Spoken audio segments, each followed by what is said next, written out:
Selamat pagi, perkenalkan nama saya Francisca Kumalasari dengan NIM 191224030. Saya adalah mahasiswa Pendidikan Bahasa dan Sastra Indonesia kelas 19A Universitas Sanata Dharma Yogyakarta. Video ini saya buat sebagai tugas pertama mata kuliah statistika. Dalam video ini, saya akan menjelaskan terkait kegunaan statistika dalam kehidupan sehari-hari. Yang pertama adalah untuk membantu proses penelitian dosen dan mahasiswa. Sebuah penelitian tidak bisa memberi hasil sistematis bila tidak disertai dengan ilmu statistika.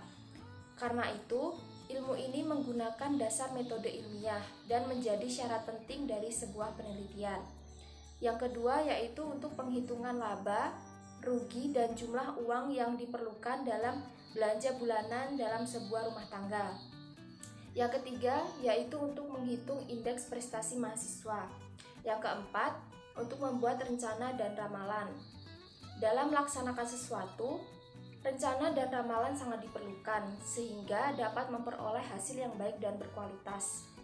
Dengan statistik, rencana dan ramalan dapat dibuat sebaik mungkin. Contohnya, rencana pembuatan perumahan untuk 5 tahun mendatang dari suatu pemerintah kota yang dipengaruhi banyak faktor seperti jumlah penduduk dan tingkat pendapatan masyarakat. Yang kelima, ada prediksi penyakit. Banyak artikel berita yang memberitakan tentang penyakit di media massa. Jika wartawan hanya melaporkan jumlah orang yang memiliki penyakit atau yang telah meninggal, maka hal itu merupakan suatu fakta yang menarik tetapi tidak memberikan pengaruh yang berarti dalam hidup. Tetapi, ketika statistika menjadi terlibat, orang yang memiliki pemikiran atau mindset yang lebih baik tentang bagaimana penyakit dapat mempengaruhi hidup seseorang. Yang keenam, ada kampanye politik. Setiap kali ada pemilihan umum, stasiun berita selalu menampilkan perhitungan cepat atau quick count ketika sedang memprediksi siapa pemenang dalam pemilu. Quick count ini merupakan proses sampling ilmiah yang menggunakan teknik atau ilmu statistika dalam proses pengambilan sampelnya. Yang ketujuh, ada pasar saham atau stock market. Analisis saham juga menggunakan model komputer statistika untuk memperkirakan apa yang terjadi dalam perekonomian, dan hal ini berkaitan dengan finansial dan ekonometrika. Yang kedelapan, ada pengujian kualitas atau quality testing. Setiap perusahaan membuat ribuan produk setiap harinya dan memastikan bahwa item produk yang diproduksi adalah kualitas yang baik.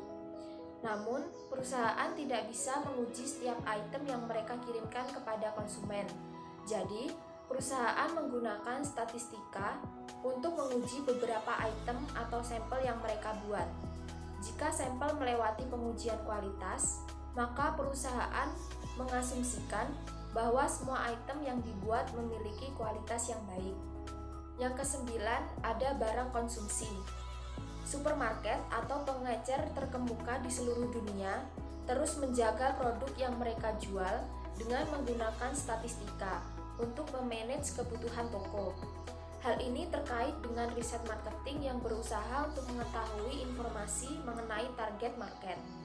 Dan yang terakhir atau yang ke-10 ada asuransi. Untuk mengemudi mobil, secara hukum pengemudi diminta memiliki asuransi mobil.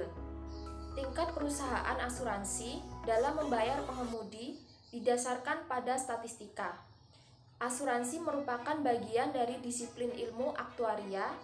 Aktuaria sendiri memiliki spesialisasi seperti claim ratio, rancang produk, penetapan loading, monthly report, dan lain-lain. Itulah 10 contoh penggunaan statistika yang dapat kita temui dalam kehidupan sehari-hari. Terima kasih.